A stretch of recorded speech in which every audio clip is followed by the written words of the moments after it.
Assalamualaikum warahmatullahi wabarakatuh. Selamat sore Bu Dita, serta teman-teman sekalian. Kami dari kelompok 3 akan mempresentasikan materi kami tentang kebijakan pajak dari sisi ekonomi. Anggota, anggota kelompok kami yang pertama ada Lutfia Setiawan, Dina Tirta Hayati, Ayu Ningtyas Bunga Heriana, Jessica Halim, Halimatus Zahra, dan Lubna Azahra.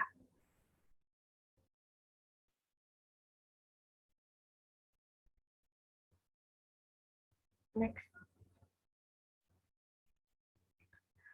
Di sini kami akan membahas tentang yang pertama, kebijakan pajak dari pendekatan ekonomi, kebijakan pajak dari pertumbuhan ekonomi, kebijakan pajak dari efisiensi ekonomi, dan kebijakan pajak dan economic performance. Untuk materi yang pertama adalah kebijakan pajak dari pendekatan ekonomi. Berdasarkan perspektif ekonomi, pajak berarti beralihnya sumber daya dari sektor privat ke sektor publik. Nah, pemahaman tersebut menyebabkan dua situasi menjadi berubah. Yang pertama, ada berkurangnya kemampuan individu dalam menguasai sumber daya untuk kepentingan penguasaan barang dan jasa.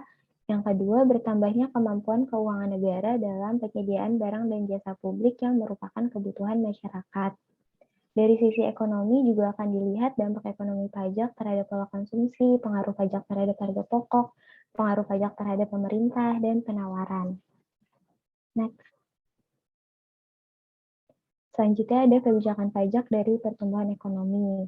Pertumbuhan ekonomi sendiri berarti perubahan kondisi perekonomian yang terjadi di suatu negara secara berkesinambungan menuju keadaan yang lebih baik selama jangka waktu tertentu.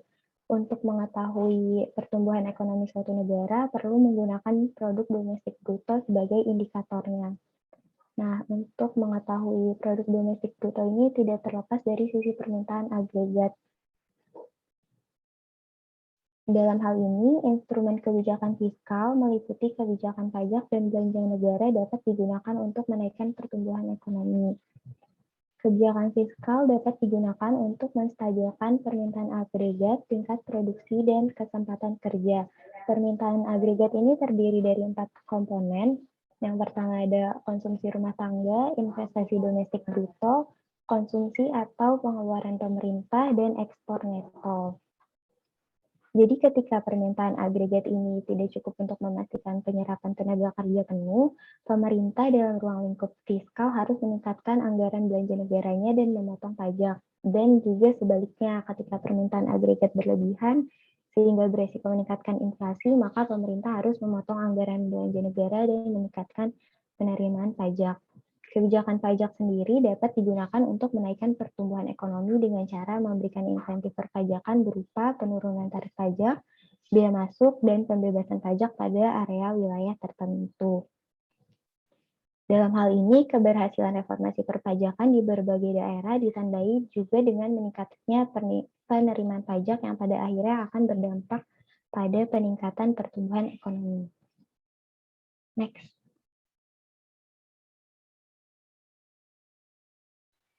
Kemudian selanjutnya ada kebijakan pajak dari efisiensi ekonomi, penerapan desentralisasi sistem perpajakan dalam bidang kebijakan fiskal, di samping kebijakan moneter merupakan kebijakan yang tengah dilaksanakan oleh banyak negara. Pajak sendiri berfungsi sebagai pengumpul dana untuk pelayanan publik dan memperbaiki ketidaksempurnaan pasar sehingga tercipta suatu efisiensi ekonomi sektor publik. Pajak juga digunakan untuk alat redistribusi pendapatan dan kekayaan. Menurut Turmeiner, tahun 2002 yang mengemukakan bahwa desentralisasi fiskal berpengaruh positif terhadap kesejahteraan masyarakat.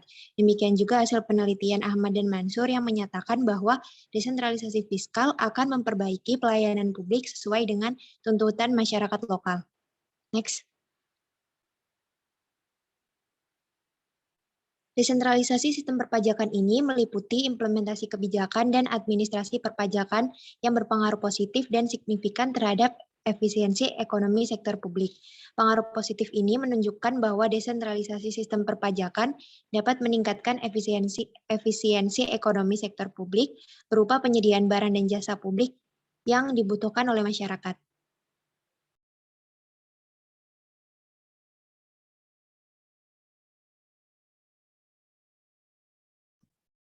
Kebijakan pajak dan economic performance. Yang pertama ada dengan pajak tabungan dan investasi. Salah satu cara perpajakan dapat mengurangi pertumbuhan ekonomi adalah dengan menurunkan tingkat tabungan dan investasi. Perpajakan mempengaruhi agregat ini terutama melalui dampaknya pada tingkat pengembalian bersih dari kebijakan ini.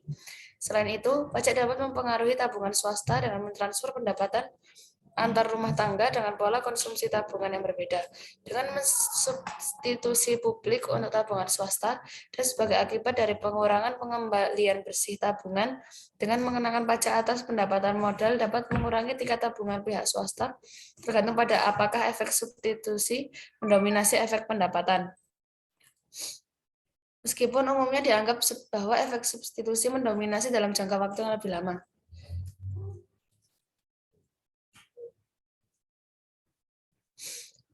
Perpajakan mempengaruhi investasi secara langsung melalui dampaknya pada biaya modal atau tingkat pengembalian sebelum pajak yang harus diperoleh investasi marginal untuk tingkat pengembalian setelah pajak tertentu. Menilai efek ini diperumit oleh fakta bahwa perpajakan perusahaan sering disertai dengan sebagian kompensasi insentif, investasi, dan keringan pajak yang terkait dengan pengaturan pembiayaan. Pajak juga cenderung mempengaruhi lokasi modal keuangan. Ada bukti bahwa perusahaan multinasional menunjukkan penghasilan kena pajak yang lebih rendah daripada perusahaan domestik, menunjukkan kemampuan untuk menggunakan harga transfer dan teknik lain untuk menunjukkan bahwa bagian besar dari total pendapatan berasal dari yurisdiksi pajak rendah, sedangkan kerugian berasal dari yurisdiksi pajak tinggi.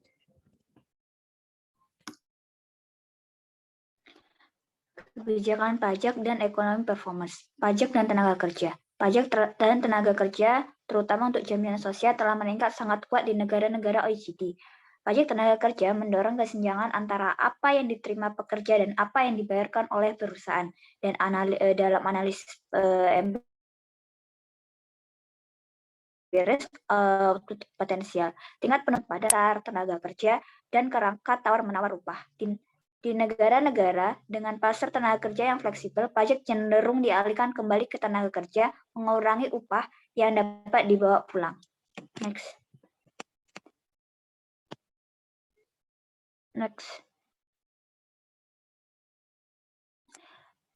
Kebijakan pajak dan ekonomi performance, perpajakan dan pembentukan sumber daya. Perpajakan modal fisik mungkin tidak terlalu berbahaya bagi kinerja ekonomi daripada seharusnya, karena mungkin ada pergeseran dari modal fisik ke modal pembentukan sumber daya manusia.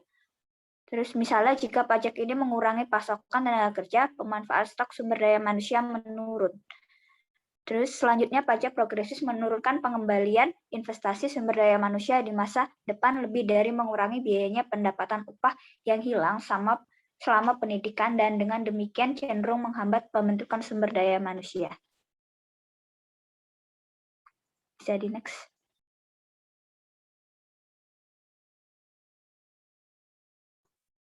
Selanjutnya, kebijakan pajak dan ekonomi performance, total pengaruh pajak terhadap pertumbuhan.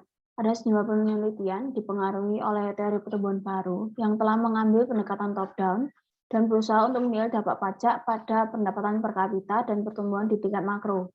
Beberapa di antaranya dimaksudkan untuk menunjukkan hubungan negatif yang signifikan antara tingkat rasio pajak atau PDB atau rasio pengeluaran pemerintah dan tingkat pertumbuhan PDB real per kapita yang menyiratkan bahwa tarif pajak yang tinggi mengurangi pertumbuhan ekonomi.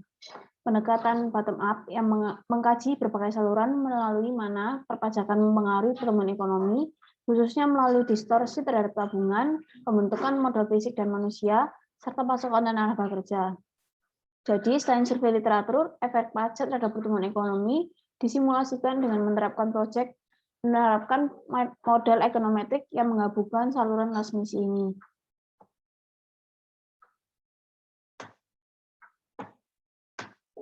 Sekian dari kelompok kami, kurang lebihnya mohon maaf. Terima kasih.